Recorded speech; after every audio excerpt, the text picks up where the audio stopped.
Nacro means home to me. Without Nacro, I would be homeless. I was rock bottom, and Nacro and all the support workers just bring me back up.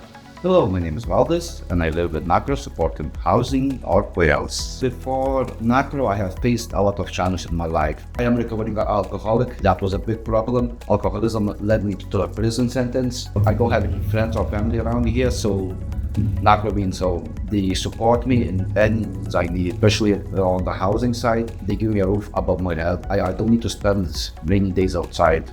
They don't stigmatize you like sometimes people does. They took me back from the dark, deep hole where I was, starting from my mental health, giving me my moral support, moral boost, budgeting skills, keeping me on track with my bills. They made me realize about the problem in which I have, and they guide me right path to sort out my alcoholism problem.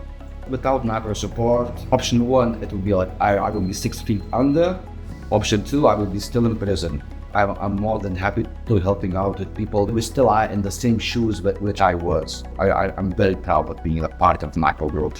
If I could describe Nacro in one word, that would be family.